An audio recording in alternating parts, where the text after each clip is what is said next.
This is Aiden. I've just asked her if she could be granted a wish and have any dream come true, what would she want to happen in her life? Let's come back to her answer later. But as you watch this story, keep in mind this question and consider how you would answer it if you were 12-year-old Aiden, living her life and facing her future. Aiden lives with her mother, Zelalem, and her younger brother in Addis Ababa, Ethiopia. This is suburban Ethiopia, up in the highlands, and looks different to many of the images that we might associate with the country, those stereotypical, but very real, children with distended stomachs standing forlornly in a dry African plain as flies cloud their eyes. But poverty has many faces, and a lack of education remains the greatest barrier to positive change. This is the site of Aiden's last shed, her last home. It was conveniently opposite the Anglican Church of St Matthew's, where her mum works as a cleaner. They didn't want to move, but Ethiopia is a developing country and it needs good roads. It has plenty of poor families. It's not hard to work out who won. St Matthew's is always seeking to assist those in need. The breakfast program is one example. School children are given breakfast at the church. It's a solid meal and for many, possibly the only one for the day. And you can't really start the day without a hot cup of tea. Follow it up with a morning wash and you might just be ready for whatever the day ahead can throw at you. Zelalem works at St Matthew's part-time. It is this work that helps keep the family from a much more difficult life, particularly in the absence of a husband or partner to share the burden. Aiden helps. There is great pressure on girls in Ethiopia to assist with family chores and survival, often at the expense of an education. Aiden doesn't escape the housework, but she does manage an education. After assisting with family survival, it's off to school. To a tourist, it's an interesting stroll through back lanes, past sidewalk businesses, navigating through throngs of people both young and old making their way somewhere. Viewed through the eyes of affluence, poverty can almost seem quaint and endearing. But stop for a moment to view it through the eyes of Aiden, and suddenly it's a walk through the bleak reality of daily struggle and the possibility of a bleaker future. A mother begging on the footpath, an old woman sifting through garbage for anything useful to life, all these people with nowhere to go and no one to care for them. And these are just the daytime realities. Actually, they're put on the streets to work as sex workers from about the age of 12 onwards. And there's some colossal figure in terms of young women working as sex workers in this city. You see them in the evening, some of them, in certain parts, the richer parts of the city. But that doesn't begin to reflect the number of sex workers working in bars, university halls of residence, all sorts of places. Fortunately, as for every child, the future is far away. And as Aiden reaches the school gates and the safety of her friends, she can relax. And for a while it's fun to be a student in Addis Ababa, chatting, joking and laughing, probably about the strange camera crew that followed her there. Here at school, kids get to be kids, and, just like anywhere in the world, a ball or rope is a recipe for fun. Students pour into the school grounds, some realising this is a key to a better future, some because their parents cling to the hope that it is, and others just because a day in school is better than a day at home or on the streets. But I mean, it's certainly profoundly sad and frustrated for them that actually they've got the ability, they've so got the ability, and just the circumstances were different. You know that they would be going on through higher education and doing significant things. The world of mission, aid and international development becomes larger and more complex each year. How do we help the developing world? How does the developing world help itself? How do we help the developing world to help itself? These are questions that lead to more arguments than they lead to answers. But amongst the community who cares, there is one common wisdom, and that is that education is the best way forward. And education for girls and women is the most valuable gift that we can give any community. For many, however, their schools and homes cannot provide either the textbooks they require or the quiet space to study.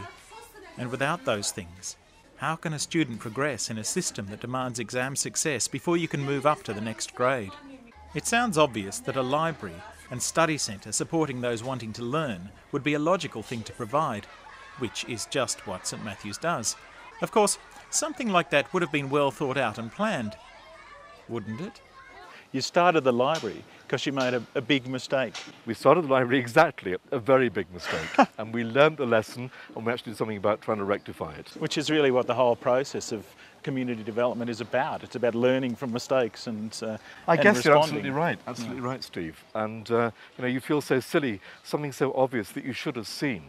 But actually, as you say, you can actually turn it around. And there's something powerful in there about grace and the right moment, God's moment to do something.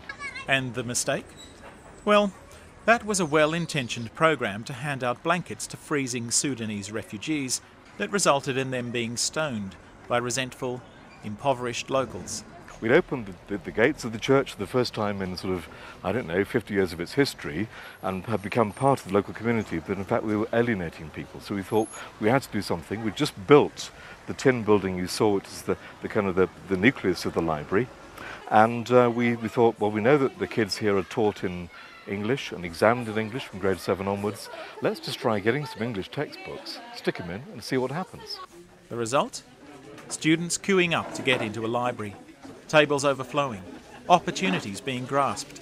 Starting with 4 rows of books and 40 students, the library now caters to over 1,000 registered students. A great deal of the success can be attributed to Sasahu, who, as the first librarian, has overseen this phenomenal growth. In the process, she has witnessed many student success stories and, inevitably, become emotionally involved in their journeys. You know, I love the children and the way they study, and at the end they scored a good result. And, you know, they just approach me like their mother, and yeah, it's great. It's a bit, there is a good relation here. But what does it mean to Aiden, who spends time here every day after school? The library has all the books I need. It makes me relax when I come here. It makes me free. The library helps Aiden a lot because it provides everything for her. A space. There is no other library for her that can provide space for a long time. It is a good place for her study. Like all good ideas, the library has taken on its own life and created benefits beyond those originally intended. So perhaps the most significant thing for me is the fact that over the last few years we've actually seen that when kids are graduated, ready to go to university, and they're waiting to go to university, and registration is always a little bit slow, they actually come back to the library and they offer to be tutors. So you've got a peer tutoring scheme going on. And of course the kids who struggle a little bit with the subject don't feel able to say to the teacher, look, I can't do this bit of chemistry, but they can say to somebody a few years older, look, can you just show me how this works? Yeah. And they've done this as a kind of a free service. I think that speaks volumes about how much they've actually appreciated the library. Like many 12-year-olds, Aiden recognises the poverty cycle, except for her, it's very personal. My mother went to school, but her parents forced her to get married, and she has not continued her education and been able to get a good life. If parents can help create a good education for their children, then life will be better for them in the future. Aiden's day doesn't end here at the library, studying her way to a better life. It continues with a list of necessary chores that threaten to hold her back. She heads off to pick up her brother from school. Some people would look at the library project and say, well, that's very worthy, that's very fine, you know, you're helping kids with an education, but it's not really about God. This is not about the gospel. I mean, it's just a nice thing to do. How would you respond?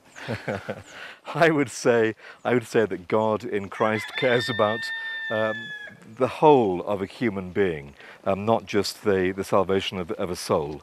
And that actually, if you look at Jesus in the scriptures, you see so many times that he cares for somebody directly in his or her situation and wants to change that situation radically so that something else can happen spiritually in that person's life. Back at home, there is no electricity or running water, not even an outdoor tap. So Aiden buys and fetches water for the family from a backyard supplier 10 minutes walk away. She doesn't like this job. Would you? As always, poverty is no barrier to hospitality, and we are invited to share a meal. We are honoured with the Ethiopian coffee ceremony.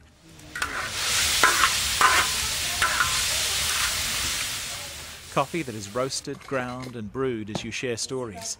It's exquisite. The day draws to a close and we head off to our hotel.